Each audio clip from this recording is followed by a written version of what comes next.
camera. Thank you. Double thank you, sir.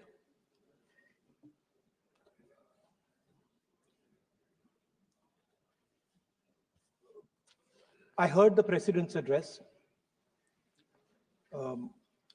I sat there with Kharge ji and I listened to it. And I must say, I struggled through the President's address to maintain my attention on what was being said, because I had heard pretty much the same President's address the last time and the time before that and the time before that. And it was the same laundry list of things that the government has done. We have done this, we have done this, we have done this, 50 or 100 things that the government has done. And so while I was sitting there, I was thinking, okay, I am being critical about what is being said. And I am saying that this is not the type of President's address that should be delivered. Well, the question came to my mind, what type of address would an India Gathbandhan government deliver? How would that address be different than the address we heard? Because it's no point me saying that it is a laundry list and then not providing a alternative idea. And so today I would like to lay out some dimensions of what an alternative address would look like, what the India Gathbandhan would probably focus on, and where we would lay emphasis. The future of this country is going to be decided by the young men and women of this country, the youth of this country. So I think anything we say has to be addressed to them, has to be spoken to them. The first thing in front of us, and this is something I'm sure the Prime Minister would accept, and pretty much everybody in this room will accept, is that even though we have grown fast, we are growing slightly slower now, but we are still growing. A universal problem that we have faced is that we have not been able to tackle the problem of unemployment.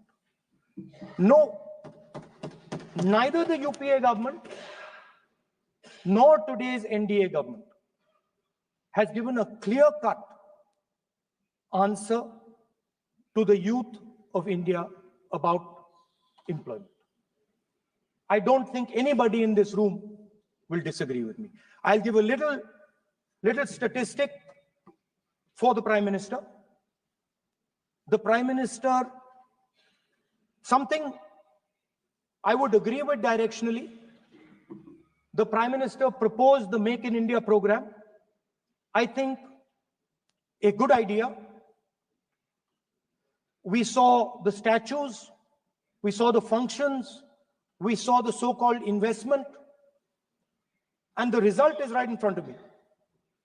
Manufacturing fell from 15.3% of GDP in 2014 to 12.6% of GDP today.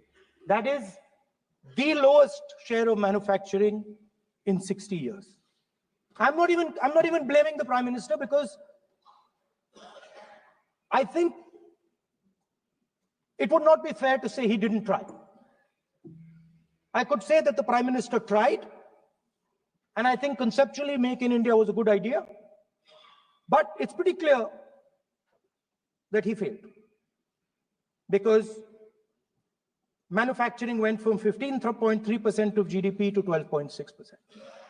So the first question that any alternative vision would answer to the youngsters of our country is, okay, what and how are we going to solve this problem of employment?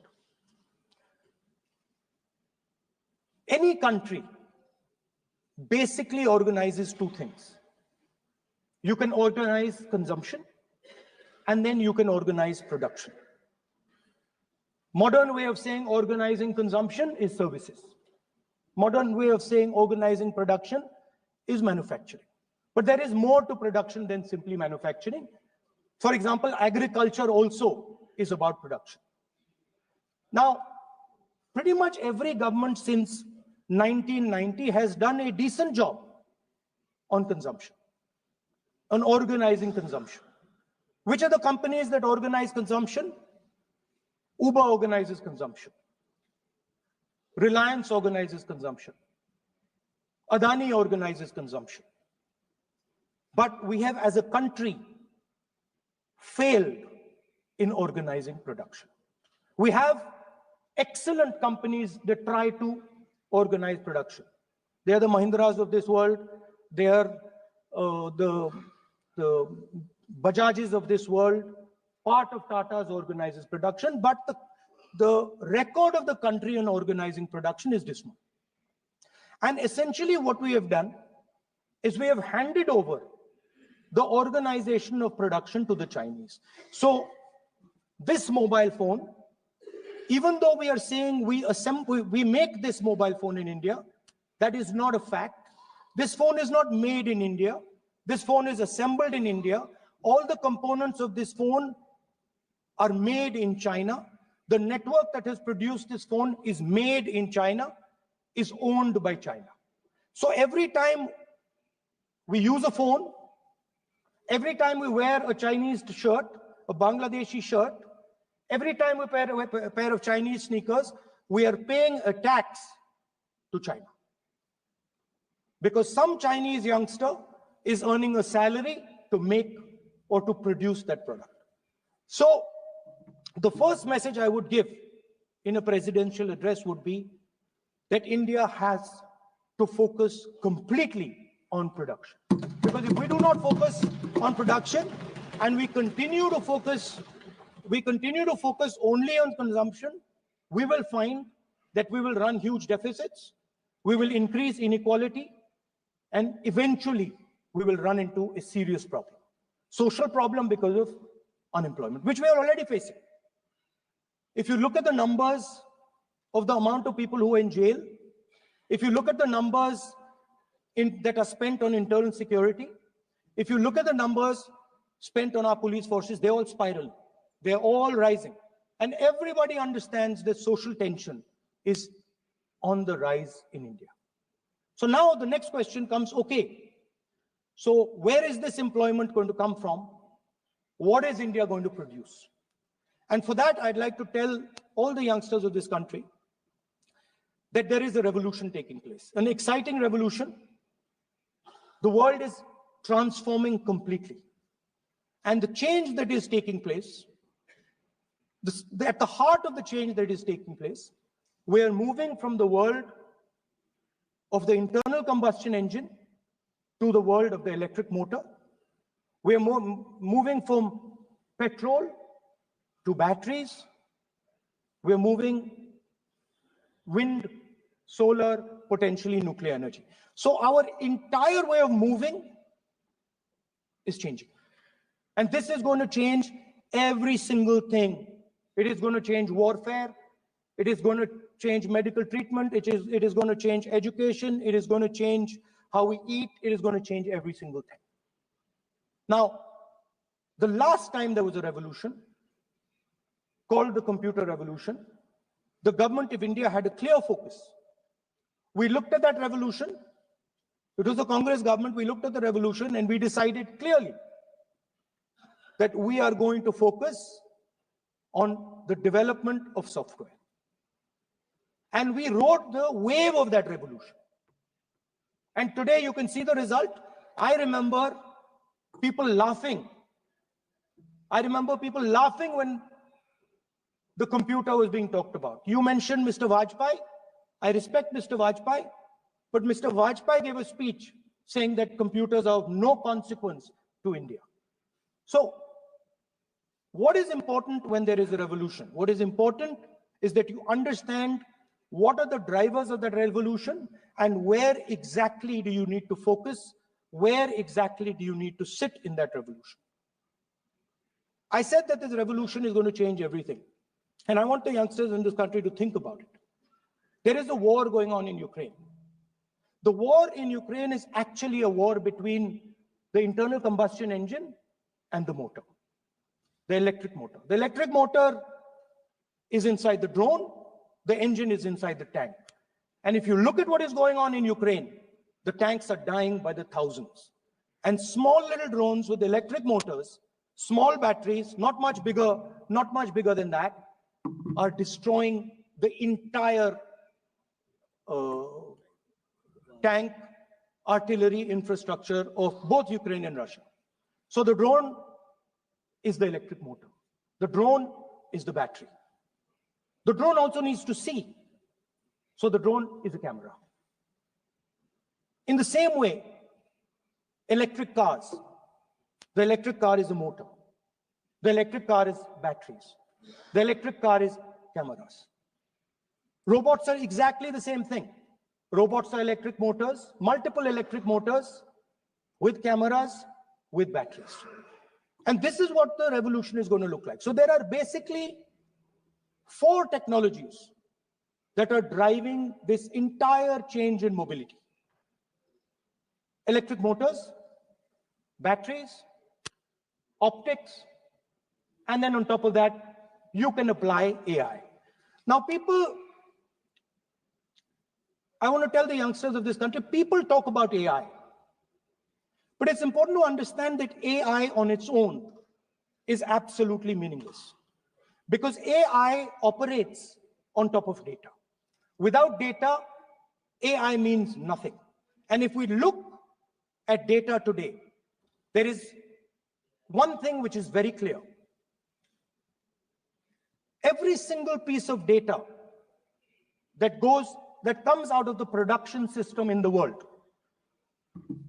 the data that was used to make this phone, the data that is used to make electric cars, the data that is used to make basically all electronics on the planet today is owned by China. And the consumption data is owned by the United States. In China, the consumption data is owned by China, but in India, companies like Google, companies like Facebook, companies like Instagram, X, they own our consumption data. So if India wants to talk about AI, it has to first answer the question, what data is going to power that AI? And the answer today is India does not have that data. Neither does India have production data, neither does India have consumption data. We have handed our consumption data to the big American companies, and the production data we don't have anyway. So what would that vision look like? The first thing, we would start getting youngsters excited about this revolution. We would start to introduce the idea of a completely new way of moving, a complete revolution in how things move. We would start teaching our children in schools about batteries, about electric motors, about how these things combine, about how drones, robots, electric cars are structured, how they will work together. And most important, we have to start building a production network so that we can get access to production data. Now, what would we focus on? We would not give you a laundry list. China has at least a 10-year lead on India in this space. China has been working on batteries, robots, motors, optics for the last 10 years, and we are behind. So what would our president's address say to the youngsters? We will choose critical areas in each one of these technologies, and we will start to build capabilities in those areas. The second thing we would do, we would ensure that our banking system is not captured by 2 or 3 companies that basically do not allow you to build a production system. But our banking system is open, is dynamic, and is accessible to small and medium businesses, and to millions and millions of entrepreneurs who want to take part in this revolution. Our foreign policy would take into account this revolution.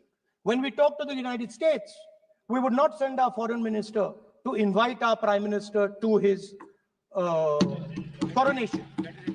We would not send him 3 or 4 times, please invite our prime minister. Because if we had a production system and if we were working on these technologies, the American president would come here and invite the prime minister.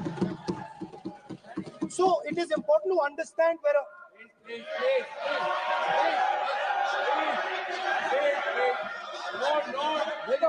foreign policy. Leader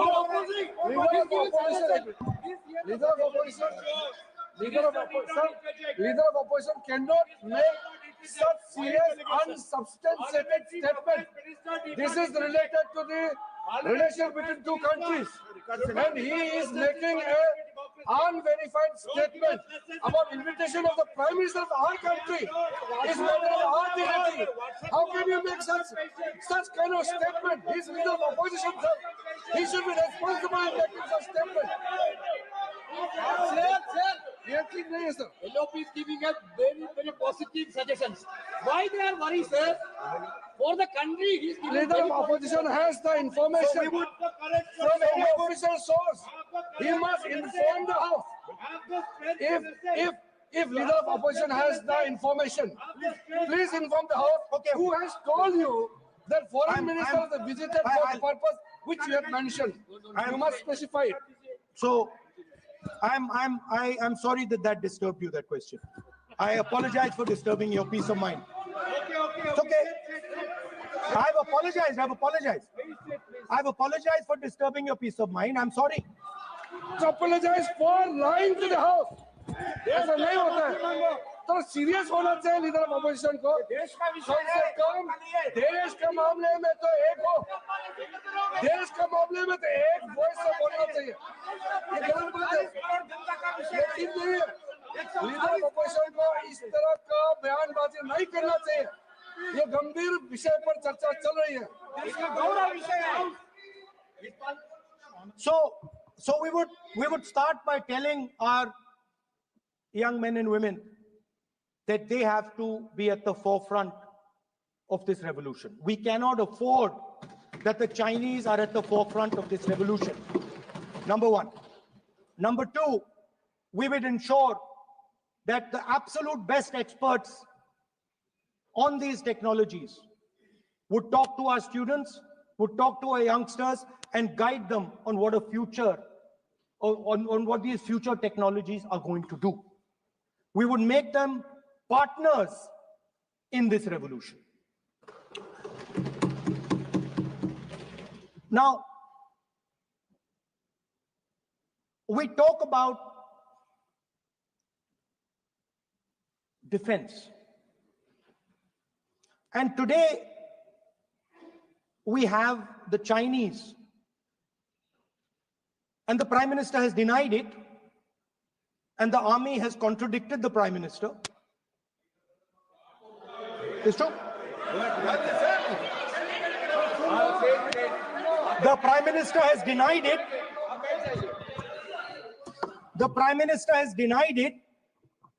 And the army has disagreed with the Prime Minister that China is sitting on 4,000 square kilometers of our land, of our territory.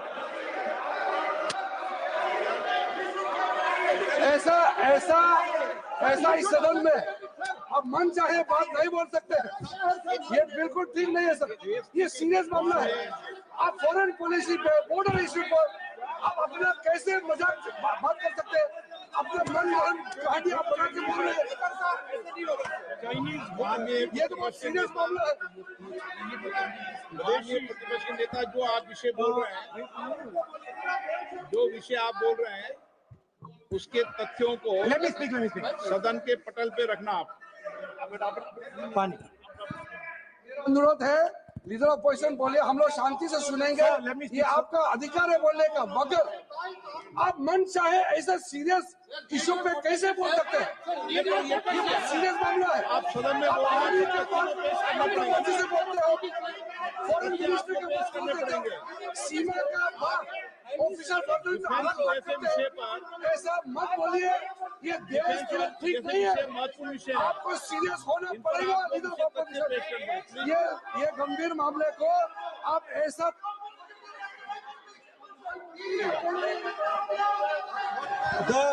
the prime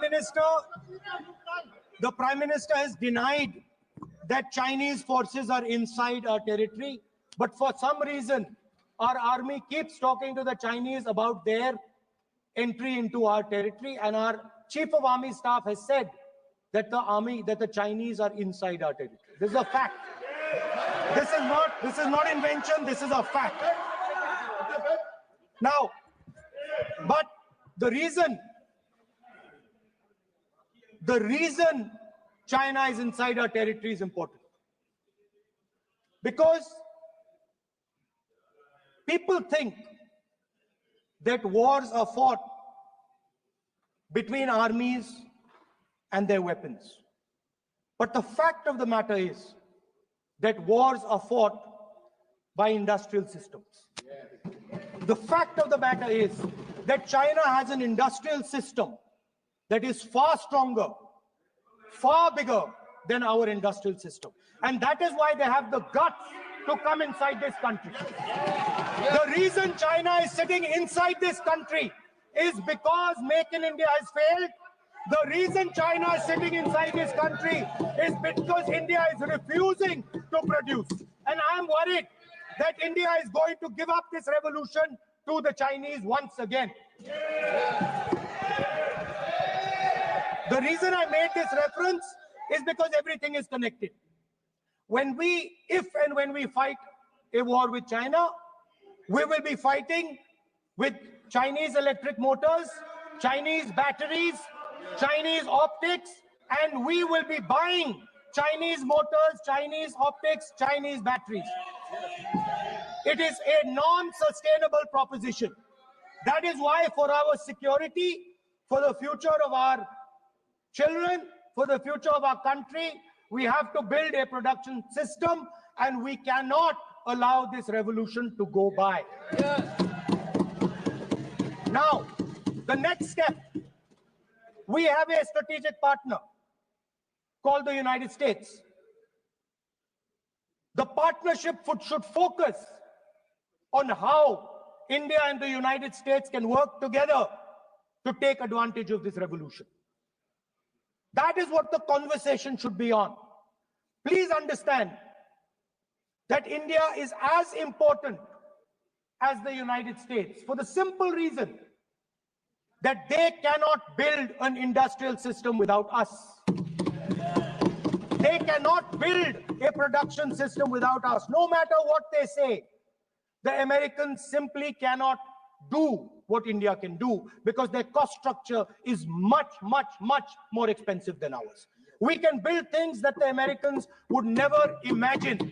India can do that. So that would be the first part of a president's address. We would talk to the youngsters in India and say to them, we want you to be partners in this revolution. We want to change the Indian banking system so you can have access to it. And we believe in you, we trust in you, and we believe you can take on the Chinese. That's the first part. The second part would be about participation. We have done a caste census in Telangana, and what we have found is shocking. Almost 90% of Telangana is either Dalit, Adivasi, backward, or minority. Almost 90%. And I am convinced that that is the story across the country. I am absolutely convinced that the OBC population of this country is not one less than 50%, possibly 55%. 16% are Dalits, 9% are Adivasis, 15% are minorities. Last budget, there was a photograph. You remember the photograph? Of course. वो मक्खन बांटने वाली, हलवा बांटने वाली photo. मैं हैरान हो गया कि इस बार फोटो ही हटा दी, हलवा खिलाया मगर दिखाया नहीं किसको खिलाया। नेता please. So at the center of any new development paradigm for this country, which runs parallel with the production paradigm I spoke of, which works together with the production paradigm I spoke of, is the participation of lower castes, OBCs, Dalits, Adivasis in the wealth of this country. If we look at the largest corporates in this country, they're all owned. None of them are owned by OBCs. None of them are owned by Dalits. None of them are owned by tribals. If we look at the biggest media companies that support the Prime Minister, every day we see the Prime Minister's pleasant face, smiling face on these media. None of them are owned by OBCs. None of them are owned by Dalits. None of them are owned by Adivasis. This is the fact. So central to any new development paradigm is the architecture of a new paradigm. And that architecture of the new paradigm can only be built once the caste census is placed on this table.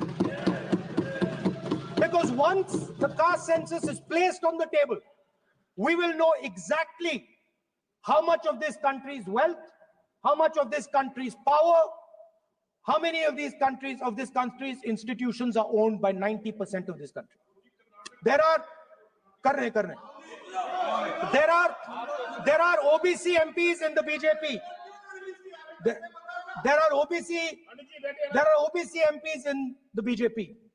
There are Dalit MPs in the BJP. There are Adivasi MPs in the BJP.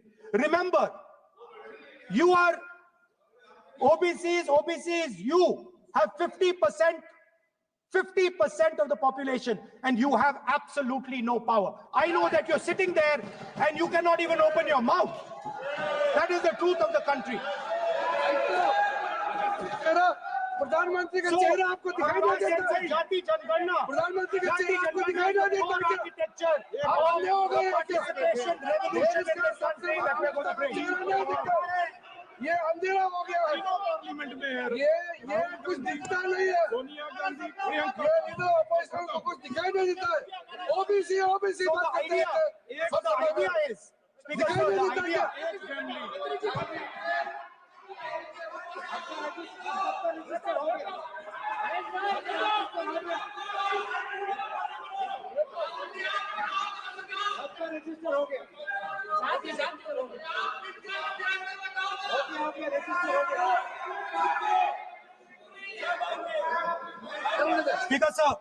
Speaker sir, so the idea is, on one side, allow India and the Indian youngsters to participate in the coming mobility revolution. Allow them to participate in building robots, in building drones, in building electronic items, in building EVs. And on the other side, running parallel.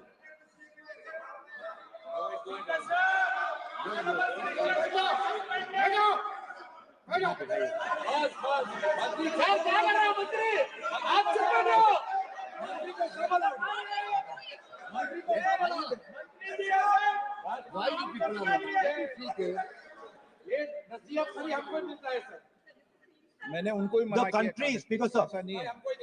So, आप भी बहुत disturbance करते हैं। okay, Speaker sir, so parallel ideas. One idea, participate in the mobility revolution.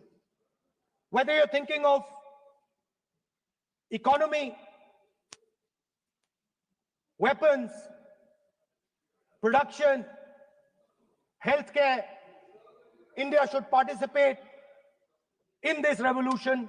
India should become the master of the electric motor, master of the battery, master of optics, and master of AI applied on top of that production system.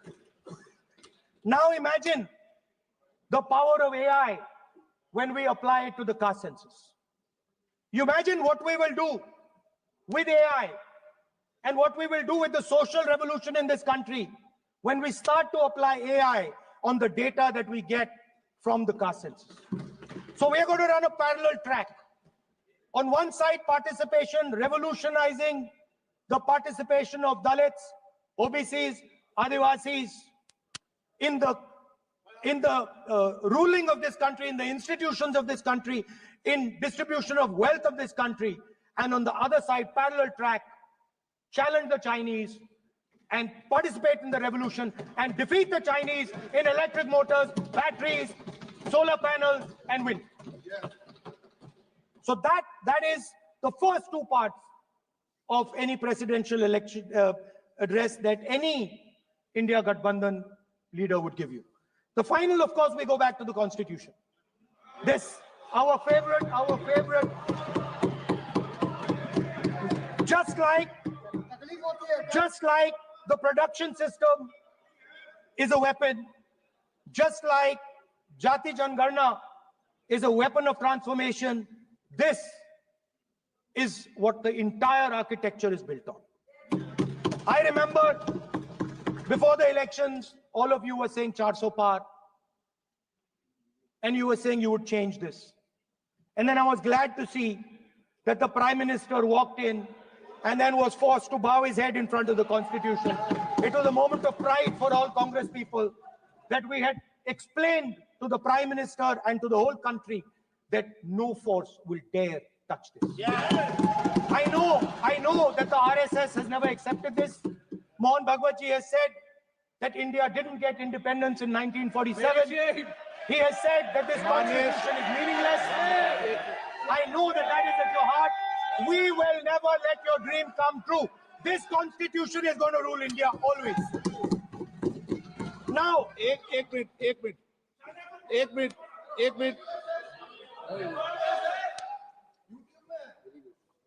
आप प्रतिपक्ष के नेता हैं,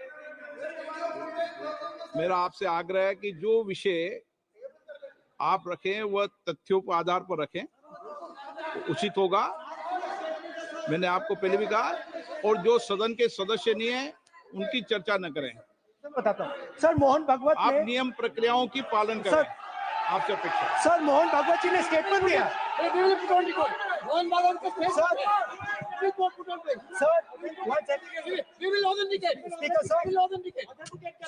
sir, Mohan Bhagwat ji made a statement saying that India did not receive independence in 1947. It received independence when the Ram Mandir was inaugurated. We will place that on the table. Now, sir, I would like to mention one small thing, but very important thing. Speaker sir, this constitution is supported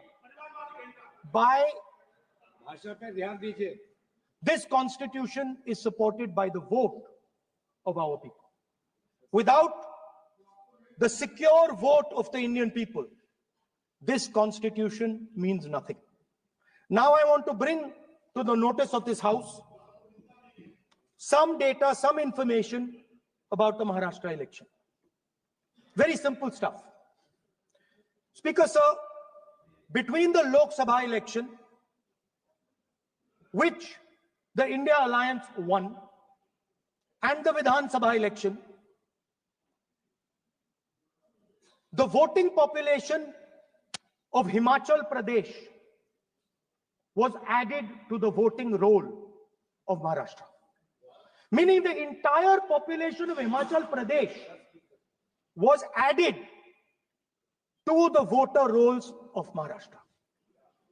Please understand what I am saying. In Lok Sabha, the difference between Lok Sabha and Vidhan Sabha was the population of Himachal. The entire population, almost 70 lakh new voters suddenly arrived between Lok Sabha and Vidhan Sabha. Now, the most interesting part, and the Prime Minister is not looking at me. The most interesting part, the most interesting part, the most interesting part is,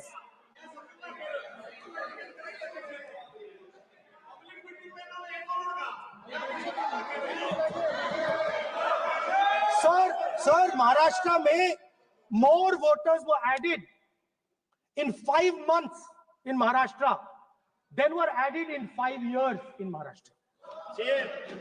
जितने 5 साल में add हुए उससे ज्यादा 5 महीने में add हुए, आखिरी 5 महीने में लोकसभा चुनाव के बाद। सर, एक बिल्डिंग है सर शिरडी में, एक बिल्डिंग में 7,000 नए वोटर एक बिल्डिंग में ऐड हुए सर। एक बिल्डिंग में 7,000 नए वोटर ऐड हुए सर। सर, मैं कोई आरोप नहीं लगा रहा हूं, मैं कोई आरोप नहीं लगा रहा हूं, मैं सिर्फ ये कह रहा हूं सर कि ये इसमें कुछ ना कुछ प्रॉब्लमैटिक है कि हिमाचल प्रदेश जितने बड़े वोटर्स लोकसभा के बाद जादू से आ जाते हैं। अब हम क्या कह रहे हैं, हमने इलेक्शन कमीशन से रिपीटेडली कहा है कि हम आरोप नहीं लगा रहे हैं, आप एक काम कीजिए, हमें लोकसभा की वोटर लिस्ट दे दीजिए, नेम एड्रेस और इलेक्ट्रॉनिकली दीजिए, और विधानसभा नहीं है। नहीं सर, नहीं नहीं नहीं नहीं नहीं नहीं स्पीकर सर वो सब वेबसाइट पे रहती है, सब जानते हैं, कभी भी कोई निकाल सकता है। स्पीकर सर, मैं समझा देता हूं सर। स्पीकर सर, वो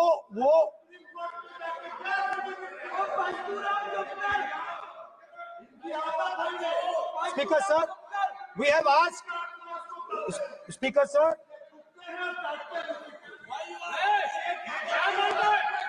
Speaker sir, we are asking this question. We are asking this. Speaker sir, population of Himachal Pradesh. Please. Population of Himachal Pradesh has voted. Extra has voted in Maharashtra.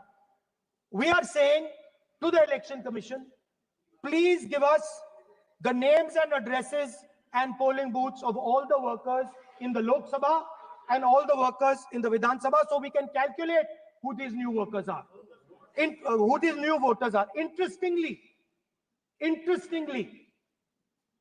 the new voters are mostly in the constituencies that the BJP has swept. Please understand, the new voters have been added mostly in the constituencies where BJP has swept. I am still not making an allegation. I am saying on the floor of the House that the Election Commission has to give the data of the Maharashtra elections to the Congress Party, to the Shiv Sena, and to the NCP, so that we can see exactly where these voters have been added, who has been subtracted, who has been added, where they have been added. This is not an irresponsible request. This is a very simple request for them to fulfill. The reason I am saying this, sir, is because the rules have been changed. This is not just said in isolation. Speaker, sir, the election commissioner used to be chosen by the Prime Minister, Leader of Opposition, and the Chief Justice. Sir, the Chief Justice was removed from that committee. Why? Why? This is a question, sir. This is a question to the Prime Minister. Why was the Chief Justice removed from the committee? Now, in a few days, I'm going to go to the meeting. I'm going to go to the meeting. There's going to be Mr. Amit Shah and Mr. Modi ji, and there's going to be me, 2 to 1. Why am I even going to the meeting? What is the purpose of me going to the meeting? I'm only going to the meeting to certify what Modi ji and Amit Shah ji are going to say, right? Whereas if the Chief Justice was there could be a discussion. Chief Justice and Leader of Opposition could say, no, we don't agree. So there seems to be a calculated strategy. Now, just prior to the Lok Sabha, the election commissioner was changed and 2 new election commissioners were placed. Yes. We know that the election dates were changed. Yes. We know that the elections were postponed. These are facts. These are not things I am inventing. So, in order to safeguard this constitution, the entire opposition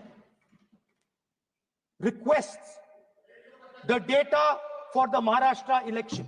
We request the data and the electoral voter list for Lok Sabha and the corresponding list for Vidhan Sabha. And I am very confident that the election commission will not give us this information. Speaker sir, that is broadly. So the third element of our president's address would be a determined defense of India's institutions, of our democratic system, and a re-look at our entire democratic framework, and the looking again at all the institutions that have been taken away from the people of India. So those would be the type of things that we would say in a presidential address. I'd like to finally say one thing. In the last, थोड़ा बढ़ा देता हूं, अब मैं थोड़ा और खींचूंगा, अब और खींचूंगा थोड़ा, अब और खींचूंगा.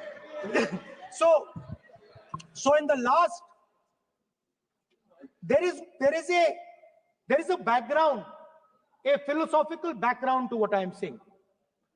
Essentially, what I am saying to the youngsters of India and to this house is that instead of focusing on multiple things, instead of telling us a laundry list, give us a strategy, give us a vision, make it clear, right? Now, there is a philosophical basis to this. There is even a deep philosophical basis to this. I showed you the picture of Shivji, which you didn't allow me to show. I showed that picture for a reason. What does that picture tell us? If you look at that picture carefully, it tells us focus carefully. Do not get distracted.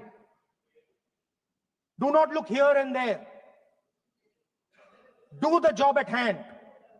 So there is a philosophical basis to the speech I have given.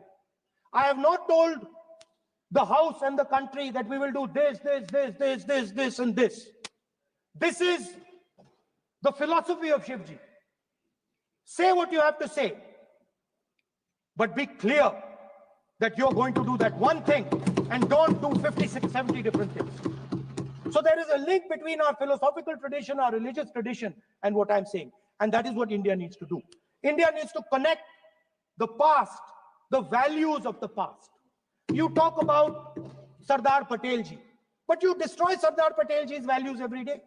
You talk about Ambedkar ji, you destroy his values every day. You talk about Nehru ji. No, you don't talk about Nehru ji. Right? You bow in front of Buddha. You destroy what he says. So the point is, you have to be truthful to what you are, right? And it is important that when you are giving a way forward to the nation, there is clarity. There is clarity of purpose. There is no hatred. There is no violence. There is no anger, because these things are destroying our country. So my speech has not been angry, has not been nasty. My speech has been very polite, very kind, and I thank the Prime Minister for coming and listening to it. माननीय श्री नरेश चंद पटेल,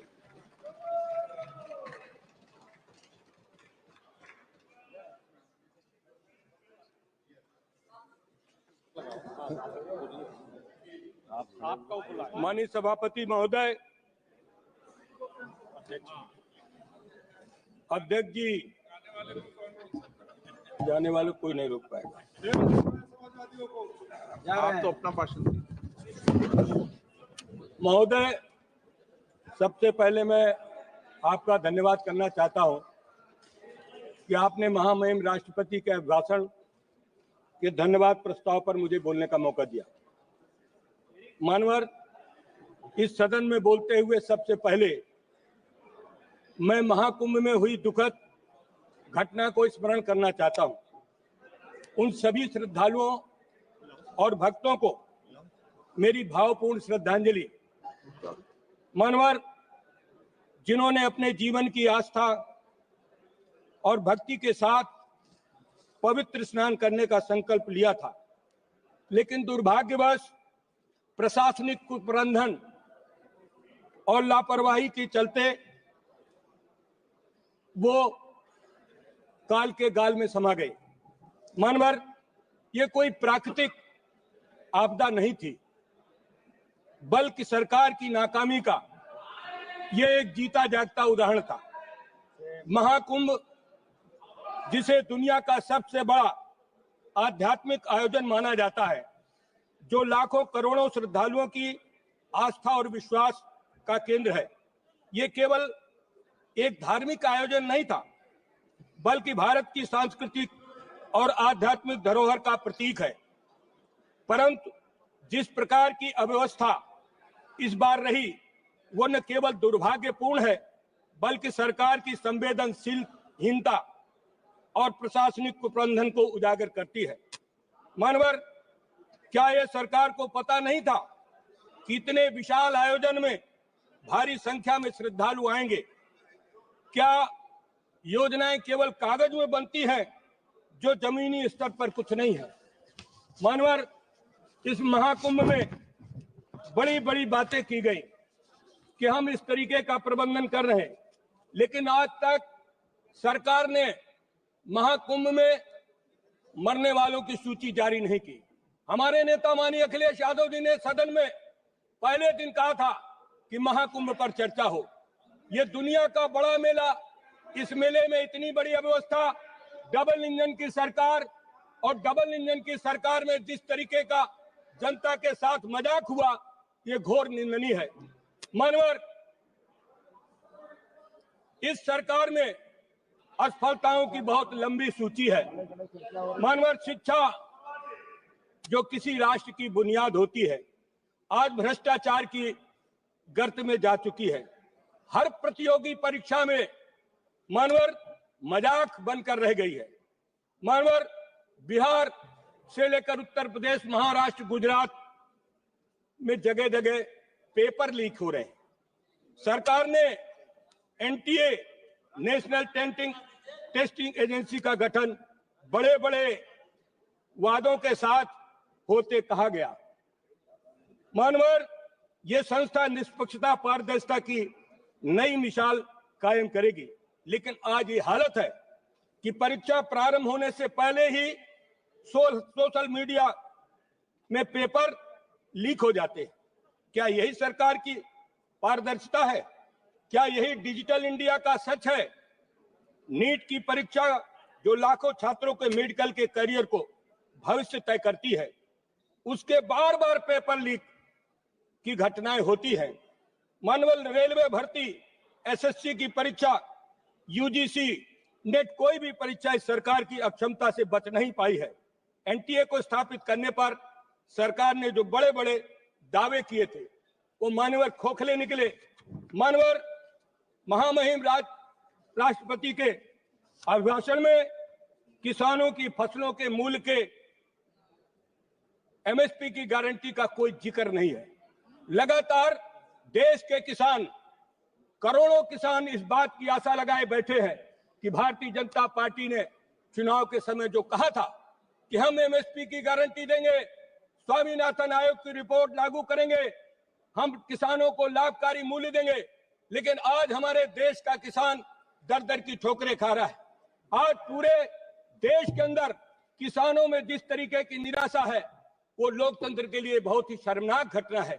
मानवर, Bharatiya Janata party के बड़े बड़े नेता जो इस देश को और प्रदेश को चलाते हैं, जब चुनाव में जाते हैं, चुनाव में कहते हैं हम किसानों को लाभकारी मूल्य देंगे, हम किसानों को मालो माल कर देंगे, लेकिन आज भारतीय जनता पार्टी ने आय दुगुना करने की बात भारतीय जनता पार्टी ने किया था। आज ये देश किसानों का देश, जिस देश के किसानों के साथ भारतीय जनता पार्टी जिस तरीके का दोहरा मापदंड अपनाए है, उससे हमारे लोकतंत्र को बहुत आघात पहुंचा है। मानवर, आज हम उत्तर प्रदेश के फतेहपुर जिले से लोकसभा के सदस्य चुनकर आए हैं। हमारे नेता अखिलेश यादव जी ने अपने जमाने में किसानों को खाद, बीज, कीटनाशक दवाओं का लगातार प्रबंध किया था, लेकिन आज उत्तर प्रदेश में अभी बुआई